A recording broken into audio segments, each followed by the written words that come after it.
अस्सलामुअलैकुम, हेडलाइंस आप जान चुके। मैं हूं मोहम्मद शुएब और मैं हूं आपके साथ शहरबानो अवान। बुलेटिन का आगाज करेंगे बड़ी खबर के साथ। तहरीक इंसाफ और काफ लीग के दरमियान मामला तय पा गए। काफ लीग को पंजाब में मजीद एक और वजारत और पार्लिमानी सेक्रेटरी का ओहदा देने का फैसला कर लिया गया है। मंडी बहाउद्दीन से मुंतखब काफ लीगी MP साजिद भट्टी को पार्लिमानी सेक्रेटरी बना दिया गया है। अहम खबर आपको दे रहे हैं, तफसील लेंगे मोहम्मद अलीजड़ से। अलीजड़, तहफ़्फ़ुज़ात से काफ लीग के वजारत मांगी जा रही थी, तहफ़्फ़ुज़ात दूर, वजारत मिल रही है।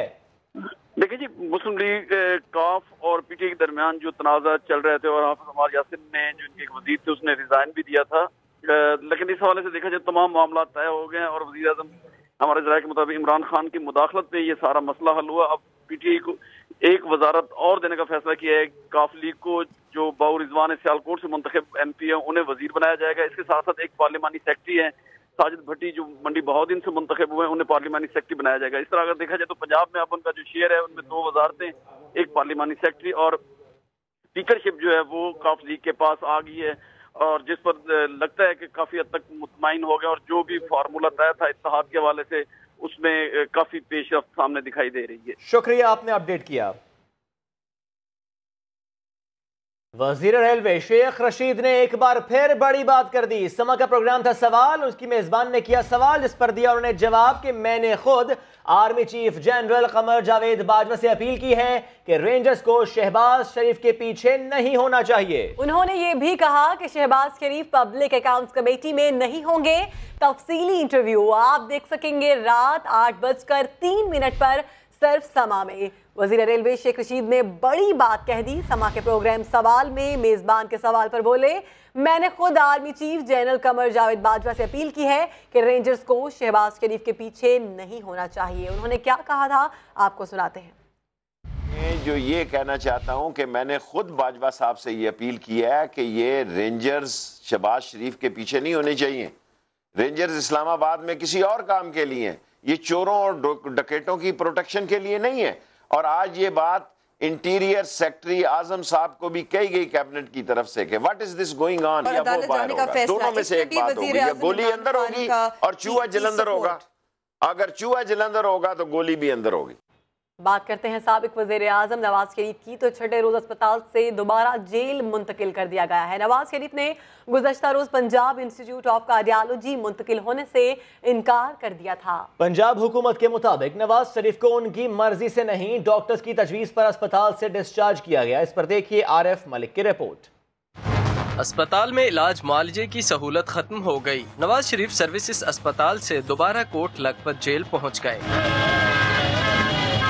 मेडिकल बोर्ड ने नवाज शरीफ के दिल का इलाज कराने की सिफारिश की थी, मगर साबिक वजीर आजम ने पंजाब इंस्टीट्यूट ऑफ कार्डियोलॉजी मुंतकिल होने से इनकार कर दिया। हर मरीज को ये हक हासिल होता है कि वो अपने मर्जी के डॉक्टर से अपना इलाज करा सके और ये सहूलत हर शख्स का बुनियादी हक है, ये हक उन्हें भी मिलना चाहिए। वजीर आला पंजाब के तर्जुमान ने दावा किया कि नवाज शरीफ को डॉक्टरों की तजवीज़ पर ही दोबारा जेल भिजवाया गया है, जहां उनका बाकायदगी से मुआयना होता रहेगा। ये गलत तरीके से ये खबर दी जा रही है कि उनको वो अपनी मर्जी से वापस जा रहे हैं। वो अपनी मर्जी से नहीं, डॉक्टर्स के फैसले और बोर्ड के फैसले की रोशनी में उनको वापस जेल भेजा जा रहा है। सिक्योरिटी एहलकार नवाज शरीफ को लेकर निकले तो मतवालों की बड़ी तादाद गाड़ी के गिर्द जमा हो गई और कायद से यकजहती का इजहार करते रहे। इससे पहले मरियम नवाज और नवाज शरीफ की वालदा भी मुलाकात के लिए अस्पताल पहुंची।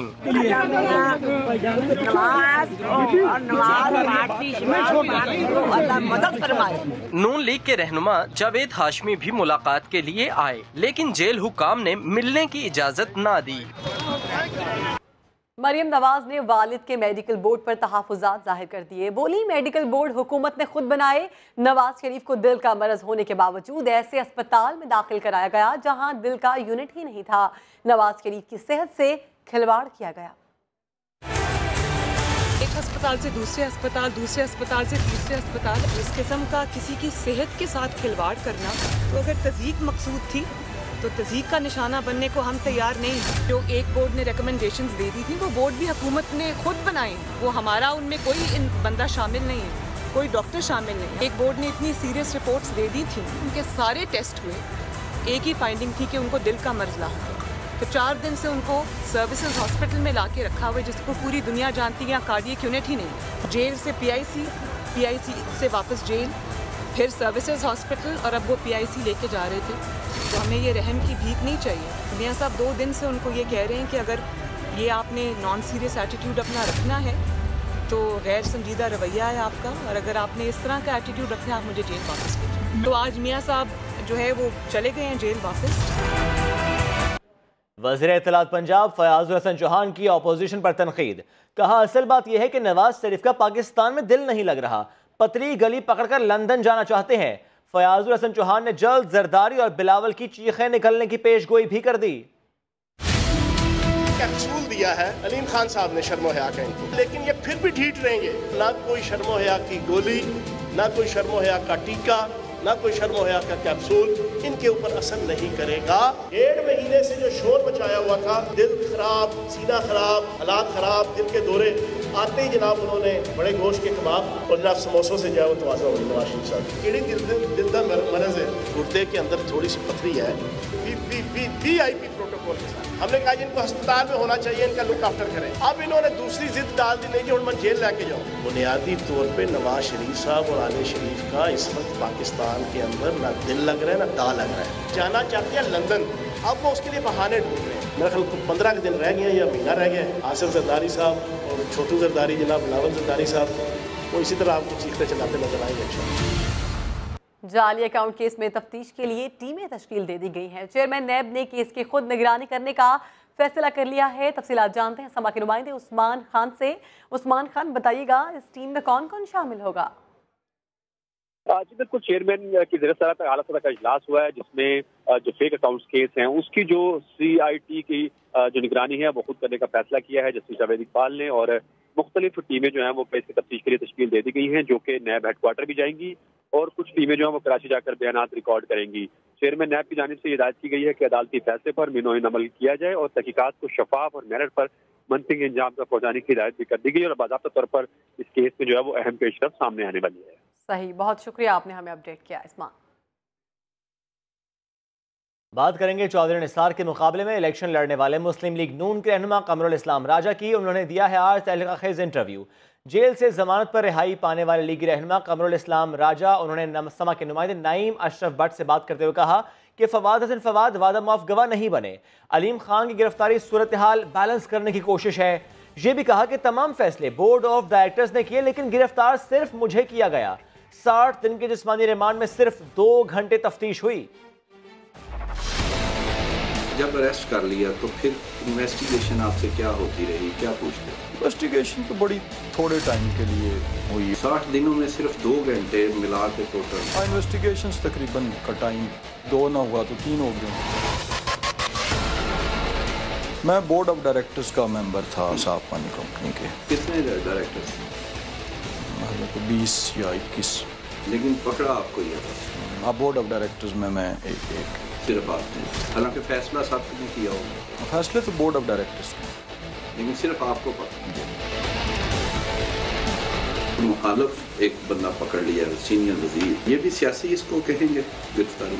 जाहिर है वो बैलेंस करने के लिए कभी कभी कुछ ऐसी चीज़ें भी होती हैं। मैं 8 माह अंदर रहा, अगर मुझे सज़ा नहीं होती तो वो मेरे 8 महीनों का हिसाब कौन दे? फिर कोई ऐसी पेनल्टी रखी जाए कि अगर वो बरी हूँ, वो ऑफिसर्स जो कि जिन्होंने उस वक्त ये फैसला किया उनके ऊपर कोई डैमेजेस हो। सख्ती कैद इटसेल्फ एक बहुत बड़ी सख्ती है। 8x8 के सेल से बाहर नहीं निकल सकते। कहीं वॉशरूम जाने की ज़रूरत आए तो आपको ताला खटकाना पड़ता है। कोई वहाँ पर कोई सर दर्द की दवाई भी दस्तयाब नहीं है और एक डॉक्टर को 4000 कैदियों के लिए मौजूद होता है। कैदी जो हैं वो सिसक रहे हैं, किसी को पीप पड़ी हुई है, किसी को कोई कितनी बीमारियों में, और मतलब ये हालात हैं। कौमी एहतसाब ब्यूरो ने जमानत पर रिहाई पाने वाले मुस्लिम लीग नून के रहनुमा कमरुल इस्लाम के इल्जामात को बेबुनियाद करार दे दिया। नैब ज़राए का कहना है कि कमरुल इस्लाम इंजीनियरिंग और टेक्निकल कमेटी के सरबराह थे और इन्हीं के कहने पर सारे फिल्ट्रेशन प्लांट्स लगाए गए। कमरुल इस्लाम से कई घंटे तफ्तीश की गई। उनके खिलाफ नाकाबिले तरदीद सबूत मौजूद हैं। जेल में क्या होता रहा उसका ताल्लुक नैब से नहीं। तहरीक इंसाफ के रहनुमा अलीम खान को 8 दिन के जिस्मानी रिमांड पर नैब के हवाले कर दिया गया। नैब ने इल्जाम आयद किया कि अलीम खान ने तमाम असासे वजारत के दौरान बनाए जो आमदन से जायद हैं। अलीम खान ने गिरफ्तारी की वजह चेयरमैन नैब की नाराजगी को करार दे दिया। लाहौर से शाहिद हुसैन की रिपोर्ट। अलीम खान की एहतसाब अदालत में पेशी। नैब ने इल्जामात की तवील फहरिस्त पेश कर दी। अदालत को बताया गया कि अलीम खान को बैरून मुल्क से रकूम आती रही। नैब ने सवाल किया तो वाज़े जरिया नहीं बता सके। अलीम खान पर 2 ऑफशोर कंपनियां बनाने का भी इल्जाम है। तमाम असासे इस दौर में बने जब वो सूबाई वजीर थे। अलीम खान का 1 करोड़ 90 लाख रुपए का प्राइस बॉन्ड भी निकला, लेकिन नैब को इस पर कोई एतराज नहीं। अलीम खान ने खुद भी अदालत में दलाइल दिए। बोले तमाम दस्तावेजात खुद नैब को पेश की। मुझे बताया गया कि एक खत लिखने पर चेयरमैन नैब नाराज हैं। क्या नाराजगी की वजह से किसी को गिरफ्तार किया जाता है? तमाम इनकम टैक्स रिटर्न्स में चीजें डिक्लेयर हैं और बाकायदा सारे के सारे ऑडिट हुए हैं।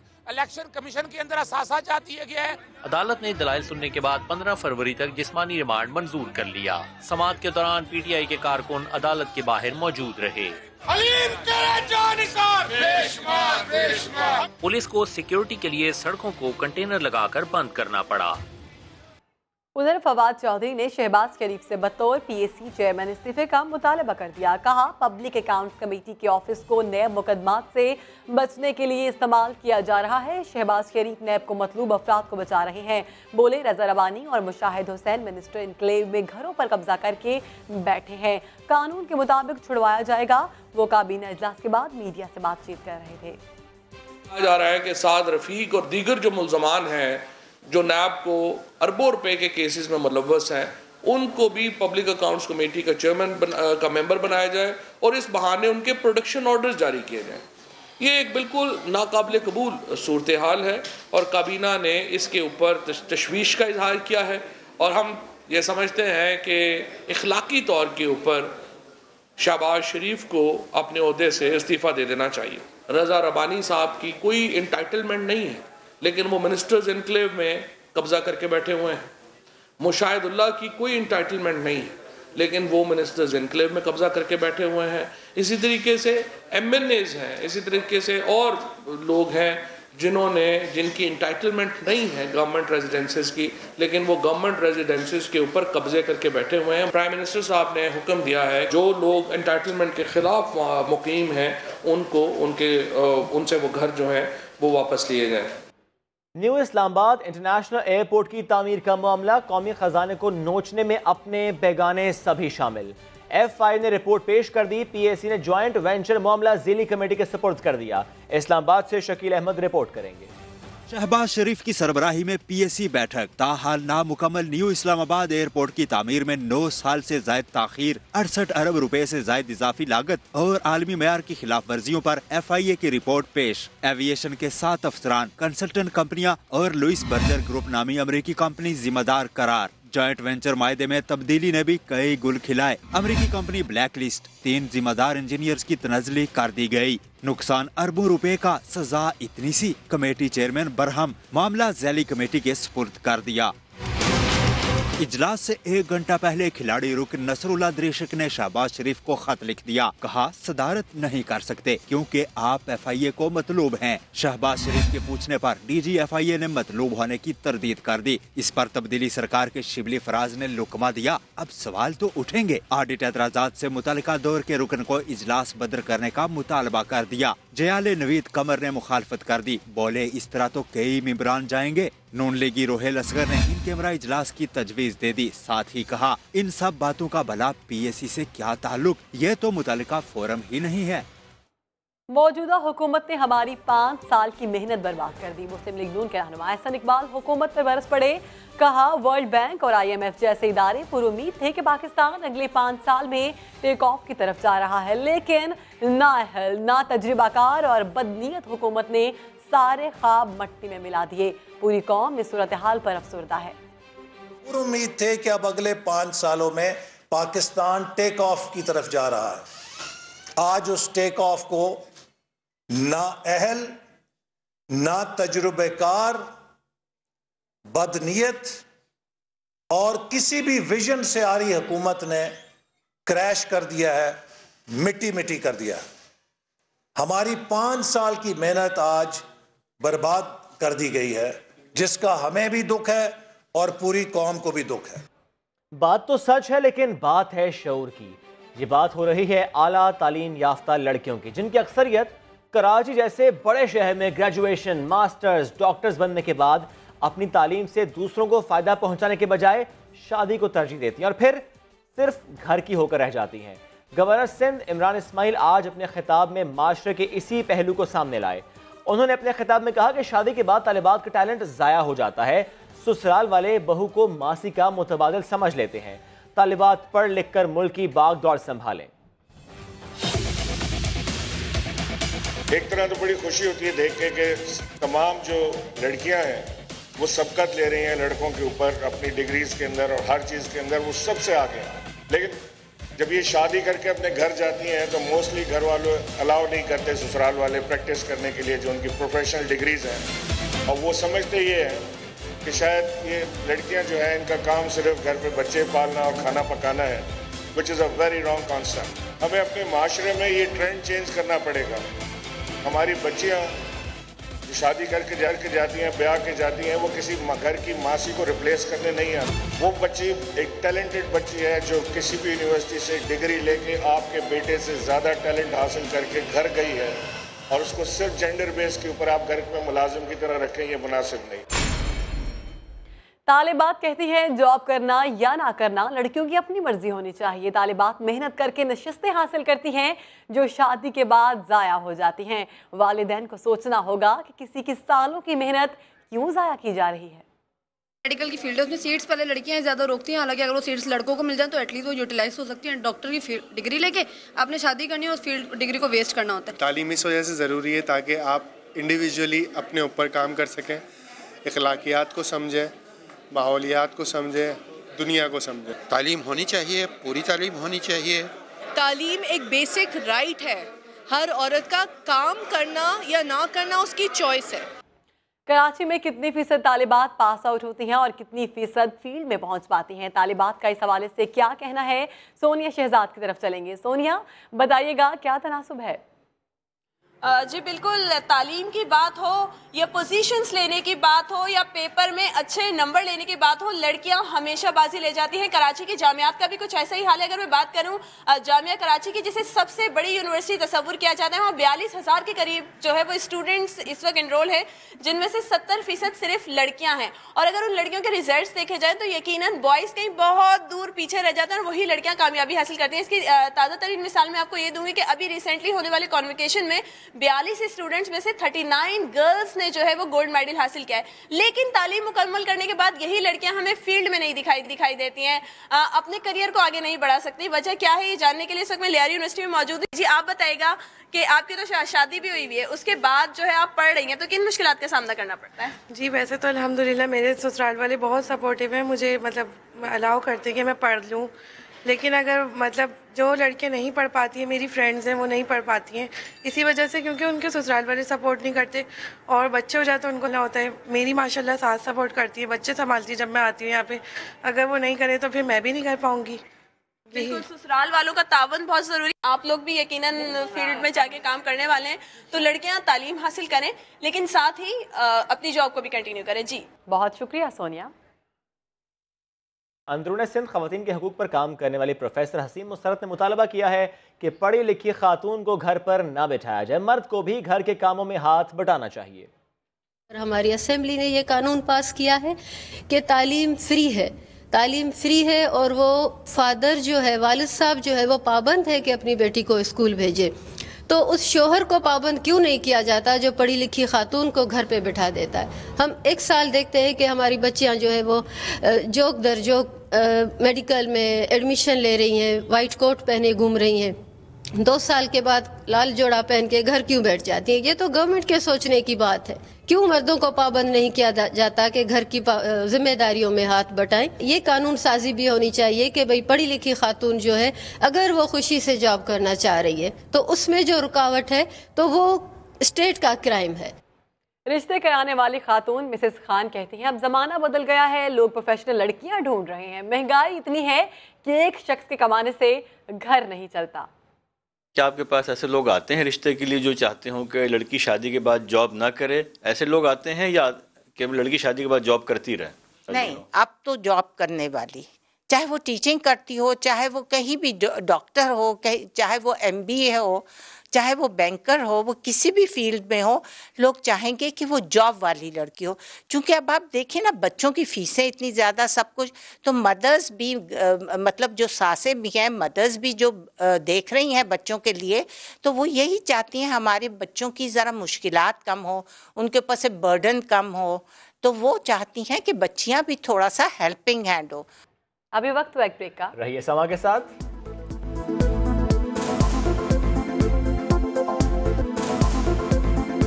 Welcome back. कराची में इंसानी सेहत से खिलवाड़ खुलेआम जारी है। मछली की आंतों और मुर्गी के परों से तैयार करदा तेल खाने समेत साबुन में भी इस्तेमाल होता है। ये तेल तैयार कहाँ होता है, बताएंगे अहमद रहमान खान अपनी इस खुसूसी रिपोर्ट में। कराची का इलाका इब्राहिम हैदरी, जो इस वक्त गैर मयारी तेल बनाने की कराची की सबसे बड़ी मार्केट बना हुआ है। यहाँ मुर्गी के परों से लेकर मछली की आंतों और चर्बी से तेल तैयार किया जाता है। हम इब्राहिम हैदरी में तेल के खरीदार बनकर पहुंचे। कभी दिन कभी रात यहाँ की फैक्ट्रीज का दौरा किया ताकि इस कारोबार में मुलव्विस अनासिर से पर्दा उठाया जा सके। इस फैक्ट्री में तेल खरीदने आए ड्राइवर से हमारी गुफ्तगू हुई, जिसने कई इंकिशाफात कर दिए। साबुन वगैरह बनता है। अच्छा, सब चीजें मिल के आ रही है ना, या तो पाक चीज थोड़ी है। पेशाब का मसाला भी मिल के आ रहा है, वो भी निकल रहा है। साबुन के लिए में इस्तेमाल होगा तो फिर तो साबुन में भी नुकसानदेह हो जाएगा ये। सर, एक चीज नापाक तो हो गई है, पर वो जैसा भी अब जो भी है देखो। हमें तलाश थी इस मार्केट के बड़े किरदार की, जो इस पूरे नेटवर्क को चला रहा था। एक और फैक्ट्री गए तो उसने हमें इस धंधे के किंग आरिफ का नाम बताया। पुलिया के साथ ही उल्टे हाथ अंदर सारे वो कड़ा उड़ा लगे हुए हैं, वो सबसे माल वही ले गए। क्या नाम है सर उसका? आरिफ। आरिफ। आरिफ। अब हम पहुंचे डायरेक्ट आरिफ के पास। एक बड़े से प्लॉट में 8 बड़ी कढ़ाइयां लगी हुई थीं, जिसमें मुर्गी के परों और मछली के आंतों से तेल तैयार किया जा रहा था। इस जगह पर 200 से ज्यादा ड्रम भी मौजूद थे और 20 से ज्यादा मुलाजमीन यहाँ काम कर रहे थे। यहाँ बदबू ऐसी थी कि खड़ा होना भी मुश्किल था, लेकिन हमें तलाश थी आरिफ की। आरिफ मिला। साबुन बनाने के लिए इस गंदे तेल का सौदा शुरू हुआ। पंजाब में भी बहुत जाते हैं काला साबुन में। तो ये काले में सफेद में इस्तेमाल नहीं होगा? सफेद में भी होते हैं, काले में भी होते हैं, और किसी का अपना कारीगरी है। तो यहाँ पे कब से काम कर रहे हो आप? 2008 से बैठा हूँ। अच्छा, 8 से बैठे हो। हाँ, ऐसा नहीं है कल परसों में निकल जाओगे ये वो। आरिफ ने अपने तेल का सैंपल भी चेक करने के लिए दिया। लेकिन नुकसानदेह तो नहीं है ना? नहीं, मैं जिल्द की बात कर रहा हूँ। हमने बनाना है ब्यूटी सोप ना, जैसे भाईजान सिर्फ साबुन जौन सभी से तू बनाना चाहते हो कारीगर को ऊपर होते हैं। और इस काम को करने के लिए पुलिस को रिश्वत देने का एतराफ भी किया। बकाया पुलिस तो भाई किसी को नहीं बख्शता, तो खर्चा पानी हो लेता है। कितना ले लेता तुमसे? वो तो जितने में हो गया आ गया, बस ले भाई चलो। मुमारी कौन इसके साथ करेगा, झंझट कौन करेगा। यहाँ के बाद अब चर्बी से तेल तैयार करने वाली फैक्ट्री की जानिब हम बढ़े। यहाँ घरों के बीच बड़ी कढ़ाइयों में चर्बी पिघलाकर तेल तैयार किया जा रहा था। अंदर पहुँचे तो कई मशहूर कुकिंग ऑयल बनाने वाली कंपनीज के डब्बे भी हमें नजर आए। इस वक्त हम इब्राहिम हैदरी में मौजूद हैं। इब्राहिम हैदरी में हम एक कारखाने में आए हैं जहां पर चर्बी जो है वो पिघलाई जा रही है। इससे चिकनाई बनाने का काम जो है वो किया जा रहा है। इनके फैक्ट्री मालिकान से हमारी बात हुई है तो वो ये कहते हैं कि ये साबुन बनाने की अशिया होती है, उसमें जो है वो इसको फरोख्त करते हैं। जो बता रहे थे तो कितनी चर्बी होती है? 5 मन भी होती है, 6 मन भी होती है, 7 मन भी होती है। जितनी हमें मिल जाती है हम पका लेते हैं। जितनी हमें मिल जाती है हम पका लेते हैं। ये जितने भी फेस साबुन बनते हैं ना अच्छे वाले, ये सब इसी के बनते हैं। आबादी के बीच कायम इस फैक्ट्री से इलाका मकीन भी परेशान हैं। मुख्तलिफ मरे हुए जानवरों के जो है और मुर्गी के पोटे वगैरह पता है, मुख्तलिफ किस्म के रात को बुदबू की वजह से रह नहीं सकते थे। यहाँ चर्बी का तेल 48 रुपए लीटर, जबकि मुर्गी के परों और मछलियों की आंतों का तेल 37 रुपए फी लीटर दस्तियाब है। इस इलाके में यौमिया 10,000 से 11,000 लीटर गैर मयारी तेल तैयार किया जाता है। रेट बताने का मकसद ये है क्योंकि आगे होने वाला इंकिशाफ आपको हैरान कर देगा। प्लॉट में बने एक और ऑयल डिपो पर हम पहुँचे तो यहाँ काम करने वाले ने इस तेल को खाने पकाने में इस्तेमाल किए जाने की भी तस्दीक की। खाने के लिए लेके जा रहे हैं, पकवान वाले आते हैं ज्यादातर, तब भी आते हैं कनेक्टर से, सुबह भर के भी लेके आते, बड़े ड्रम भी लेके आते। कनस्तर किस कंपनी का आता है? पता है किस कंपनी का मैं मालूम नहीं, इसके में आके। अब बारी थी आरिफ के अड्डे पर दोबारा जाने की। यहाँ पहुँचे तो जैसे हमारे आने की इत्तला यहाँ पहले ही पहुँच चुकी थी। मुलाजमीन और आरिफ यहाँ तक के गाड़ी और मोटरसाइकिलें भी छोड़कर फरार हो गए थे। यहाँ पर इनको जो है वो उबाला जाता है। मेरे कैमरामैन इम्तियाज अगर दिखाएं, कढ़ाई में जो है वो इस वक्त ये चीजें गर्म भी की जा रही हैं। हमारे साथ इब्राहिम हैदरी के समाजी रहनुमा, समाजी कारकुन वो भी मौजूद हैं, कमाल शाह, उनसे बात करते हैं। ये ज़्यादातर पकौड़े वाले, समोसे वाले जो छोटे जो होटलें हैं उनमें जाके सप्लाई करते हैं, उससे जो ये खाना पकाते हैं और लोगों को खिलाते हैं। मुनज़्ज़म नेटवर्क जो है वो काम करता है। कोई 150-200 के करीब जो है वो ड्रम्स यहाँ पे रखे हुए हैं। इम्तियाज़ मेरे कैमरामैन अगर आपको दिखाएं, ये देख सकते हैं आप कितने बड़े बड़े पाइप हैं जो कि टैंकर को यहाँ से तेल देने के लिए होते हैं। ये आप देख सकते हैं, जूते चप्पलें से ये पता चलता है कि हम आए हैं और ये भागे हैं यहाँ से। कराची समेत पंजाब के मुख्तलिफ शहरों में इस गंदे ऑयल की तरसील की जा रही है और न सिर्फ इंसानी जानों बल्कि माहौलियात को भी इस गंदे अमल से शदीद खतरात लाहक हैं।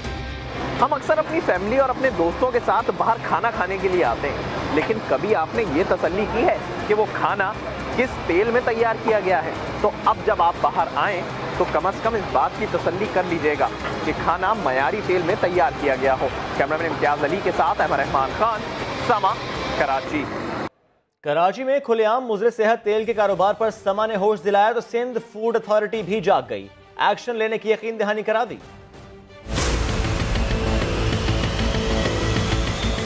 कराची वाले खाने पीने के लिए जो खुला तेल इस्तेमाल कर रहे हैं वो कितने गलीज मरहलों से होकर आता है, समा ने सब दिखाया तो सिंध फूड अथॉरिटी को भी होश आया, एक्शन लेने का बताया। कल पुलिस है उस पे, वहाँ पर हम उनको ताकीद करेंगे, एंट्री कटवाएंगे और उस पे FIR लॉन्च करवाएंगे। पुलिस को रिक्वेस्ट करेंगे कि वहाँ पर एक सख्त चेकिंग रखी जाए, क्योंकि वहाँ पर हम अपने बंदे परमानेंट तो खड़े नहीं कर सकते। कराची वाले एहतियात करें, इसी तेल में कई मकामात पर समोसे, पकोड़े और ना जाने क्या कुछ तैयार किया जाता है। ये तेल इंसानी सेहत के लिए कितना मुज़िर है, माहिरीन ने खबरदार किया। मुख्तलिफ रेस्टोरेंट्स के अंदर भी एक ही ऑयल के अंदर जो है मुख्तलिफ बार बार जो है आप चले जाएं, समोसे पकौड़े वगैरह जो बन रहे होते हैं रमज़ान के अंदर, वो एक ही ऑयल में बार बार होता है, तो वो इंसानी सेहत के लिए बहुत सारी तरीकों से मुज़र है, कार्डियोवैस्कुलर सिस्टम को इफेक्ट कर सकते हैं। समा की निशानदेही पर सिंध फूड अथॉरिटी एक्शन तो ले रही है, लेकिन ना जाने कितने ही ऐसे मकामात पर ये घिनौना काम चल रहा है। इंसानी सेहत से खेलने वालों को कब गिरफ्त में लाया जाएगा, न जाने कब हुक्मरान जागेंगे। शहरी अपनी सेहत का खुद ही ख्याल कर लें, थोड़ी एहतियात कर लें। और अब होश उड़ा देने वाली खबर, कराची वाले क्या पी रहे हैं? शहरियों को केंझर झील की जिस नहर से पानी फराहम किया जा रहा है वहां जानवरों की ही नहीं इंसानों की भी लाशें पड़ी हैं। केबी फीडर से गदला पानी किस तरह पहुंच रहा है, इस रिपोर्ट में देखिए। में पीने का पानी आता है, आपको मालूम है ये कौन सा पानी आता है? नहीं भाई, हमें नहीं मालूम, पता नहीं कहाँ से आता है यार, ये तो नहीं पता। नहीं पता है सर, नहीं मुझे नहीं पता कहाँ से आ रहा है। इन मासूम शहरियों को क्या मालूम जो पानी इनके घरों में आ रहा है उसका हाल क्या है। आइए हम दिखाते हैं। ये है केंचर झील का केबी फीडर, जहां से कराची वालों को पीने का पानी फराहम किया जाता है।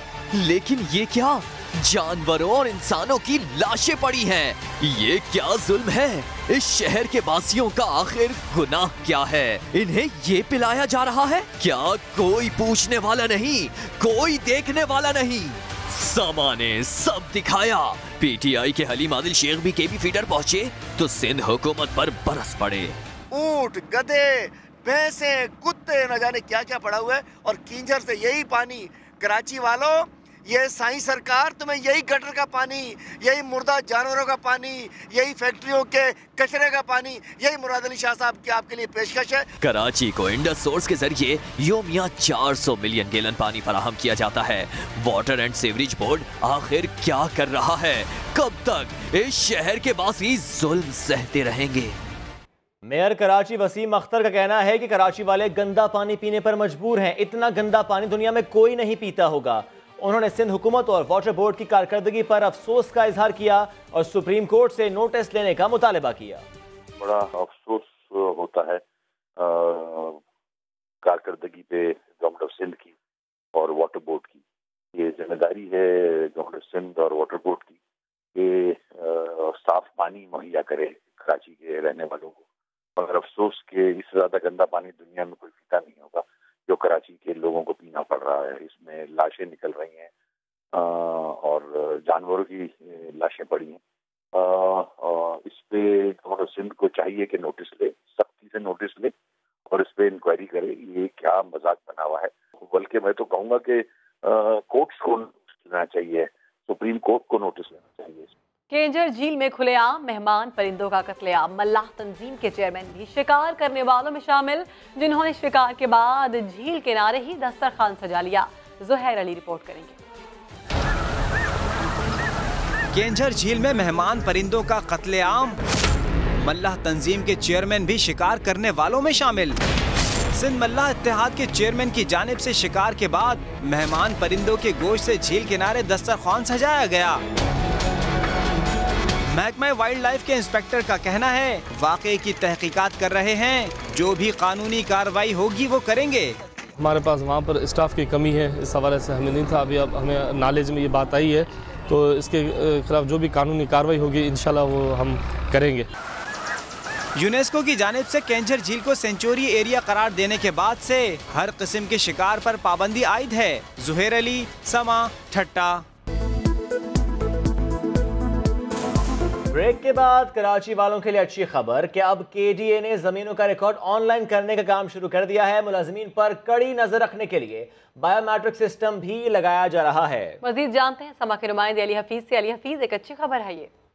बिल्कुल, वजीर बल्दियात सिंध सईद गनी की मेहनत रंग लाना शुरू हो गई है। कराची डेवलपमेंट अथॉरिटी में तब्दीली नज़र आ रही है। नई इंतजामिया और नए अफसरान के आने के बाद घोस्ट मुलाजिम के खिलाफ कार्रवाई का फैसला कर लिया गया है। जबकि लैंड रिकॉर्ड जो है कराची डेवलपमेंट अथॉरिटी का लैंड रिकॉर्ड है, उसको कंप्यूटर्स करने के लिए जो है अब अमली इकदाम वो हो रहे हैं। हम मजीद बात करेंगे, डायरेक्टर लैंड है केडीए के आसिम मेमन साहब, जो यहाँ पर चार्ज ले चुके हैं। लैंड रिकॉर्ड अभी कंप्यूटराइज होने लगा है। सबसे पहले जो मोस्ट इम्पॉर्टेंट थी वो पंक्चुअलिटी थी। फिर बायोमेट्रिक सिस्टम शुरू कर रहे हैं।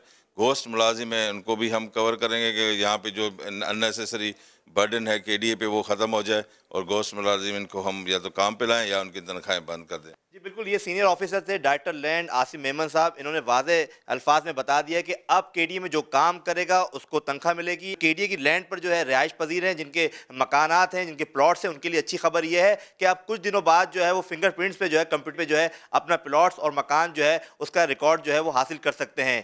जी बहुत शुक्रिया, आपने अपडेट किया। तौहीन अदालत केस में प्रॉपर्टी टाइकून मलिक रियाज ने सुप्रीम कोर्ट से गैर मशरूत माफी मांग ली। अदालत ने 2 हफ्ते में तहरीरी माफी नामा जमा कराने का हुक्म भी दे दिया है। इस्लामाबाद से रिपोर्ट करेंगे जुल्करनैन इकबाल।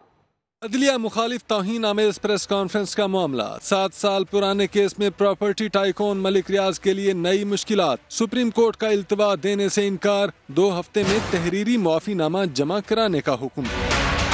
केस की समाअत के दौरान चीफ जस्टिस ने इस्तफसार किया कि मलिक रियाज कब पेश हो सकते हैं। तौहीन अदालत के मुकदमे में मुल्जिम की पेशी जरूरी है। पाकिस्तान में है तो अदालत आना पड़ेगा। वकील डॉक्टर बासित ने बताया मलिक रियाज की जिंदगी को कैंसर से खतरा है। इलाज के लिए लंदन गए हैं। कैंसर रीढ़ की हड्डी में फैल चुका। डॉक्टर्स के मुताबिक सेहतयाब होने में 6 से 8 हफ्ते लगेंगे। वकील ने पहले इल्तवा फिर 12 हफ्तों के लिए इस्तिस्ना की इस्तदा करते हुए कहा मलिक रियाज जिंदा रहे तो खुद ट्रायल में पेश होंगे। ये भी बताया कि मलिक रियाज का कहना है कि वो अदालतों की तौहीन के इल्जाम के साथ जिंदगी नहीं गुजार सकते, लिहाजा गैर मशरूत माफी चाहते हैं। चीफ जस्टिस ने कहा कि अदालत इल्तवा की दरख्वास्तों को पजीराई नहीं दे रही। सिर्फ 2 सूरतों में इल्तवा मिलेगा, वकील इंतकाल कर जाए या जज। अदालत ने हुक्म दिया तहरीरी माफीनामा 2 हफ्ते में जमा कराया जाए। अल्फाज का जायजा लेंगे। मौसम की बात करें तो मुल्क के मुख्तलिफ शहरों में बारिश का सिलसिला जारी है। सियालकोट, गुजरावाला और बहावलपुर में तेज हवा के साथ बारिश से सर्दी की शिद्दत में इजाफा हो गया। कहीं रिमझिम तो कहीं तेज बारिश, मुख्तलिफ शहरों में बरखा रुत ने रंग बखेर दिए। सियालकोट में ठंडी हवाओं का राज, बारिश के बाद सर्दी की शिद्दत में इजाफा हो गया। गुजरावाला में बादल जमकर बरसे। मुसलसल बारिश के बाद सड़कों पर पानी खड़ा हो गया। बहावलपुर में भी बादलों ने खूब जोर दिखाया। डब्बा बदर में 6 माह पहले बनने वाली सड़क पर बारिश के बाद 20 फुट गहरा गड्ढा पड़ गया। मंडी, बहाउद्दीन और झेलम में बरसात के बाद ठंडी हवाएं चलने लगी। बोरेवाला और जहानिया में भी तेज बारिश और ज्वालाबारी हुई। सर्दी की शिद्दत में इजाफा हो गया। राजनपुर, लोधरा और जलालपुर में भी रिमझिम से हड़सू चलथल हो गया। सिंध के पुरफजा मकाम गोरख हिल स्टेशन पर शदीद सर्दी के बायस पानी जमने लगा। सोशल मीडिया पर पाकिस्तान का मस्बत चेहरा मुतारिफ कराने में पेश जर्मन सफीर मार्टिन कोबलर कहते हैं आलमी सतह पर पाकिस्तान में सयाहत के फिरोग के अमली इक़दामात की भी जरूरत है। कोयटा से जैनुद्दीन की रिपोर्ट देखिए। पाकिस्तान की खूबसूरती से मुतासिर जर्मन सफीर मार्टिन कोबलर के कोयटा में सैर सपाटे। जर्मनी के ताउन से चलने वाले James and jewellers training centre का दौरा। जर्मन सफीर ने तलबा और तालिबात को कीमती पत्थरों को तराशने और ज्वेलरी डिजाइनिंग की तरबियत देने के अमल को सराहा। ये भी कहा कि लोगों को दावत देनी चाहिए कि वो आकर पाकिस्तान की खूबसूरती देखें। Now it's very important that you invite people, you come, them to come to open up and to show them around your beautiful country. Centre के दौरे के दौरान जर्मन सफीर ने छोटे कद वाले शख्स को देखा तो उन्हें अपना पुराना दोस्त याद आया। कोयटा के मोहम्मद जमान को दोस्त बनाकर सेल्फी बनाई। जर्मन सफीर मार्टिन कोबलर कभी पाकिस्तान के कौमी मशरूब का लुत्फ उठाते तो कभी देसी हज्जाम से बाल बनवाते भी नजर आ चुके हैं। पाकिस्तान में साइकिल खरीद कर मशहूर ट्रक आर्ट भी करवा चुके हैं। वेस्ट इंडीज वेमेन टीम ने पाकिस्तान को अपने पहले वनडे में 146 रन के बड़े मार्जिन से शिकस्त दे दी। दुबई में खेले गए पहले वनडे में वेस्ट इंडीज ने पहले बैटिंग करते हुए 5 विकेटों पर 216 रन बनाए। स्टेफनी टेलर 58 रन के साथ नुमाया रही। कायनात इम्तियाज ने 3 खिलाड़ियों को आउट किया। हदफ के ताकों में पाकिस्तान वेमेन टीम सिर्फ 70 रन पर ढेर हो गई। वेस्ट इंडीज ने 3 मैचेस की सीरीज में 1-0 की बढ़तरी हासिल कर ली।